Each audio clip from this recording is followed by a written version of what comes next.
Hi, I'm Alex. And I'm Tyler. And today on Drugs Inc., we're going to be looking at more of the chemistry behind certain kinds of drugs. We'll be looking at cocaine, methamphetamine, and heroin. More specifically, how they're made and the effects they have on the human brain. But before we get into that, let's take a little look into the history of organic synthesis.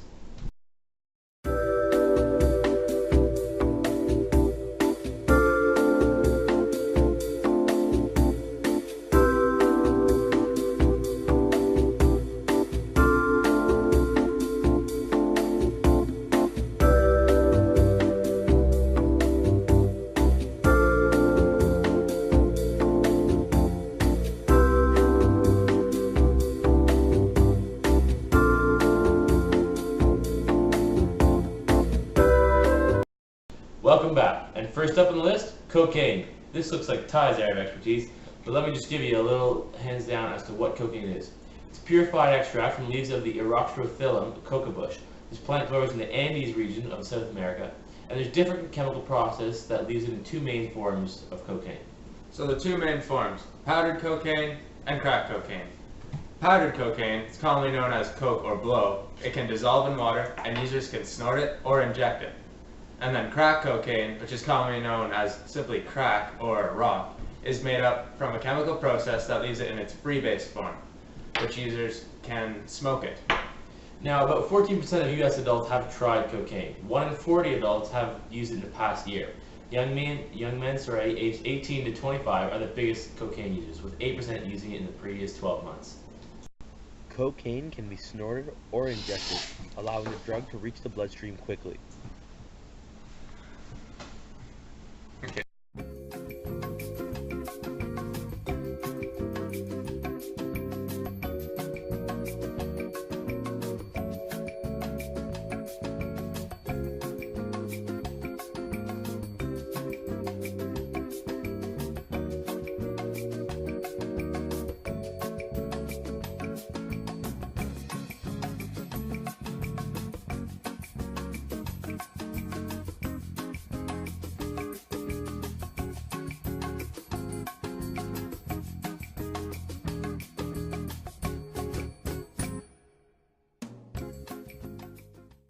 Now let's take a look at the chemistry behind cocaine and how it's synthesized.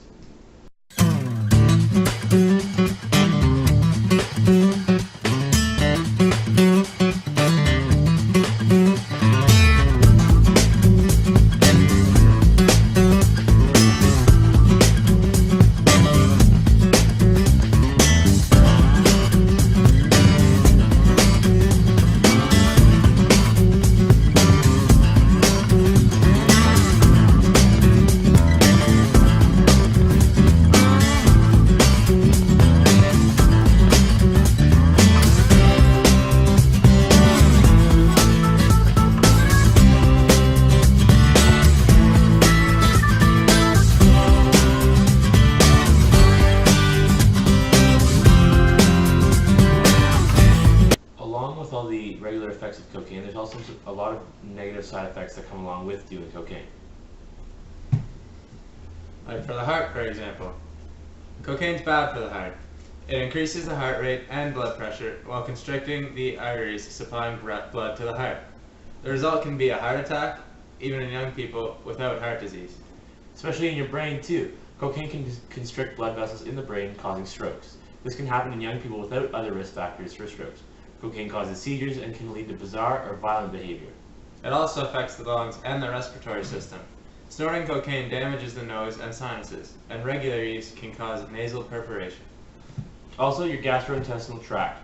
Cocaine constricts blood vessels supplying the gut, and this results in oxygen starvation, which can cause ulcers or even perforation of the stomach or intestines. And in the kidneys, with people with high blood pressure, regular cocaine use can accelerate the long-term effects of high blood pressure. So from us here at Drugs Inc., stay away from that crack. It's whack.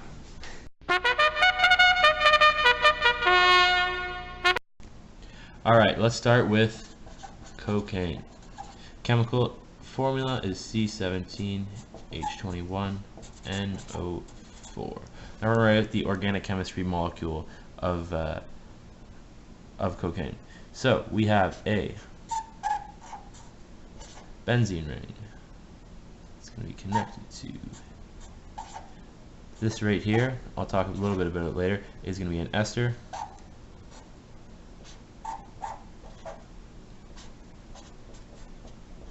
A methyl group here. Let's connect those in there.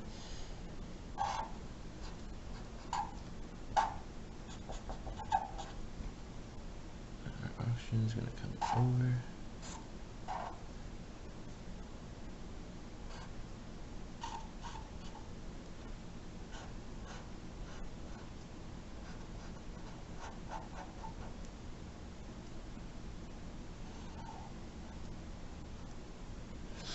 And make sure all that's connected. So there we go. There is our cocaine molecule. So, as I was saying earlier, we have a benzene ring here, connected to an ester bond to here. An ester bond is a double bond to an oxygen connected with another oxygen there. So we got actually two esters, so we got one there. And then, sorry, actually this, there should be an O in here. So that here is another ester bond. We have an amino over here with two methyl. Now we'll just do a little bit of the basics of organic chemistry. So we have our methyl, ethyl, propyl, and butyl. So this just refers to the amount of carbons. 1, 2, 3, and 4.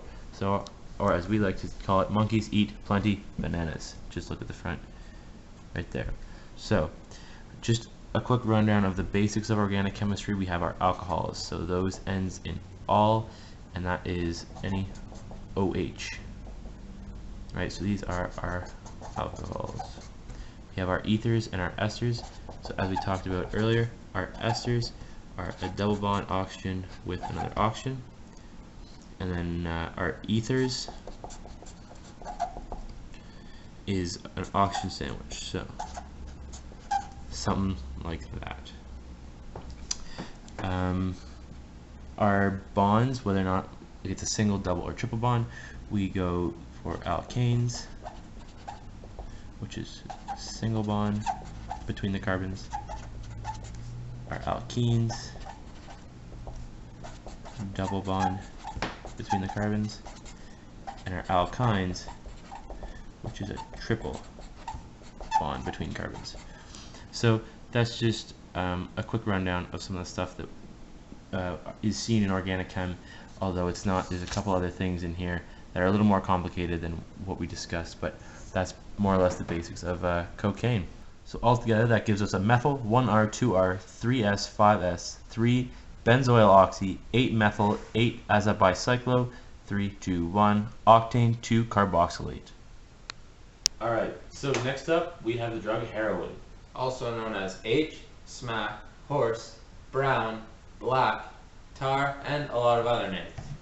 And is formed by adding 2 acetyl groups to the molecule morphine, which is found naturally in the opium poppy.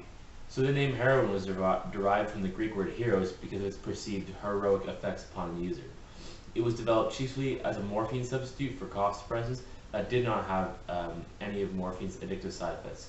So let's take a look now at the synthesis of heroin and its effects on the body.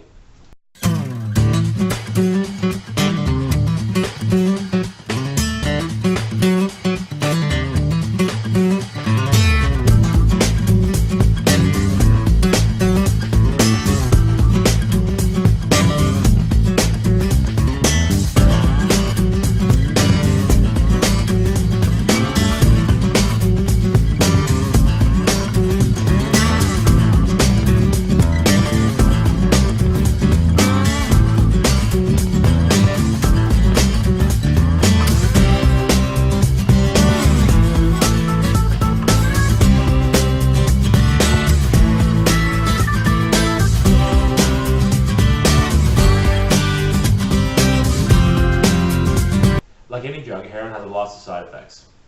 Users who inject heroin often suffer from collapsed veins, bruising, bacterial infections, arthritis, and serious infectious diseases like AIDS. These users are often injecting themselves with very dirty, shared needles. Heroin is also a drug that a user's body develops tolerance to, meaning more and more of that drug is needed each time to reach that same level of euphoria. Thus, this results in lots of overdoses. So again, stay away from heroin. Hey, Tyler here with my new product, No-Go H2O. It's my new hydrophobic spray that keeps water off just about anything. You can use it on your counters. You can use it on your shoes. And even your cats. Buy now for the very, very low price of $19.95. The next drug we're going to be talking about is methamphetamine.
Alright, so now we're going to look at the short-term and long effects of meth. So some of the short-term effects. So some of the negative effects can include disturbed sleep patterns, hyperactivity, nausea, increased aggressiveness, and irritability. It can cause decreased hunger and bring on weight loss. In higher doses, it has a greater rush, followed by increased agitation and sometimes violence. Other effects can include insomnia, confusion, hallucinations, anxiety, and paranoia. It can also cause convulsions, leading to death. So some of the long-term negative side effects include increased heart rate and blood pressure, which leads to damage to the blood vessels in the brain, leading to strokes, or regular heartbeat and cardiovascular collapse or even death. It can cause liver, kidney, and lung damage, and users may suffer from brain damage, including memory impairment and increasing inability to grasp abstract thoughts. Those who recover are usually subject to memory gaps and extreme mood swings, so stay away from that meth. It's death. Well, I'm Alex, And I'm Tyler. and that's it from us here at Drugs Inc. We'll see you next week, and stay off the drugs.